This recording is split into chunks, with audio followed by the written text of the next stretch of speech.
नमस्कार, मैं अमर कुमार मांझी और आप देख रहे हैं अमर दृष्टि। दोस्तों, आज जो खबर मैं आपको बताने जा रहा हूं ना, उन्हें सुनकर आप भी शायद विश्वास ना कीजिएगा, मगर ये सच है दोस्तों।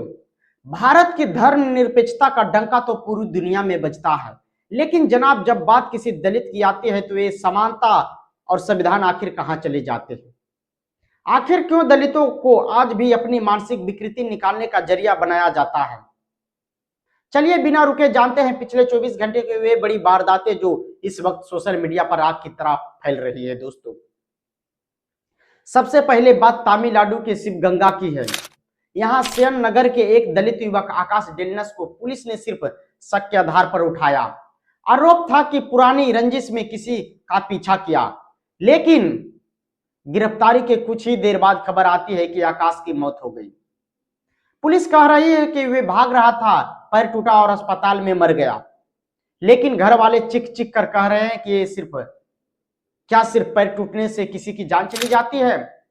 सच तो यह है कि उसकी जाति देकर उसे कस्टडी में इतना पीटा गया कि उसने दम तोड़ दिया।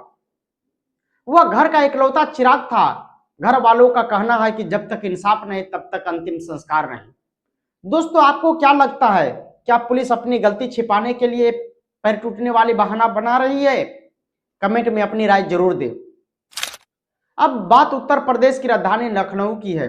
यहाँ के दुबाग इलाके में सूरज गौतम नाम के दलित लड़के ने सिर्फ प्यार से हैप्पी होली क्या कह दिया, मानो किसी के जातिवादी अहंकार पर पहाड़ टूट पड़ा। मोहित तिवारी, उसकी मां और बहन शिवानी को यह बात इतनी नागवार गुजरी कि उन्होंने होली की खुशियों को मातम में बदल दिया। शिवानी ने चाकू से सूरज पर ताबड़तोड़ हमला कर दिया। सूरज की बहन उसे बचाने आई तो उसे भी लौंडहान कर दिया। सूरज की मौत हो गई, लेकिन अफसोस पुलिस की भूमिका पर अब भी सवाल है। दोस्तों, मुख्य आरोपी अब भी बाहर है और साक्ष्यों को मिटाने की कोशिश की जा रही है। क्या एक बधाई देने की कीमत जान देकर चुकानी पड़ेगी? क्या यही है हमारा सभ्य समाज? नीचे कमेंट करके पुलिस प्रशासन से सवाल पूछिए। अगला मामला गुजरात के सिर गिर सोमनाथ का है। यहां दलित एक्टिविस्ट और सोशल जस्टिस कमेटी के चेयरमैन भरत सौदरवा, जो लगातार दलितों के हक के लिए लड़ रहे थे, उनकी लाश एक चोरी के कार के पास मिली। उनके सिर और बदन पर गहरी चोट थी। भारत आम आदमी पार्टी से भी जुड़े हुए थे और उनकी बढ़ती लोकप्रियता कुछ लोगों की आंखों में खटक रही थी। दलित संगठनों में भारी गुस्सा है। शक है कि ये कोई हादसा नहीं बल्कि सोची समझी हत्या है। क्या इस देश में दलितों के लिए आवाज उठाना अपनी मौत को दावत देना है? आप क्या सोचते हैं? अपनी प्रतिक्रिया जरूर लिखिए। इधर दिल्ली में आजाद समाज पार्टी के मुखिया चंद्रशेखर आजाद को लेकर भी माहौल गर्म है।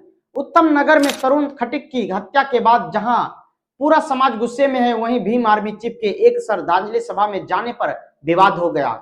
उनकी एक कथाकथित एक्स गर्लफ्रेंड उनकी फोटो शेयर कर उन्हें गद्दार तक कह दिया। आरोप है कि जब तक दिल्ली में दलित युवक की हत्या हुई तब वे ईरान के नेता की सभा में थे। उन पर बीजेपी से मिलने होने के भी आरोप लगाए जा रहे हैं। क्या चंद्रशेखर आजाद सच में गद्दारी कर रहे हैं या ये सिर्फ बदनाम करने की साजिश है?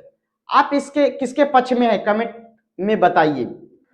आखिरी मामला हरियाणा के सोनीपत का है, जहां रूह कपा देने वाली हैवानियत हुई है।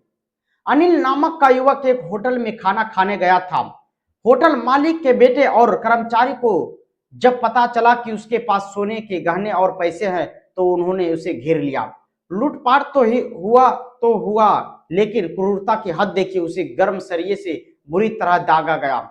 अनिल फिलहाल अस्पताल में जिंदगी और मौत के बीच जूझ रहा है। एसपी रजदीप मुर ने जांच का भरोसा तो दिया, लेकिन क्या डर ये माहौल कभी खत्म होगा? मेरे भाइयों और बहनों, ये तमाम खबरें चिक चिक कर कह रही है कि अभी भी बहुत कुछ बदलना बाकी है। इन सभी घटनाओं पर आपकी क्या राय है? कौन दोषी है और किससे मिलना चाहिए कड़ी सजा? अपनी बात कमेंट में बेबाकी से लिखिए और इस वीडियो को ज्यादा से ज्यादा शेयर करें। देश के हर दलित और शोषित आवाज को बुलंद करने के लिए चैनल पर पहली बार आए हैं तो चैनल को सब्सक्राइब करें और बेल आइकन दबाना ना भूलें, क्योंकि आपका हर लाइक शेयर कमेंट हमें मोटिवेट करता है इसे ही वीडियो बनाने के लिए। धन्यवाद।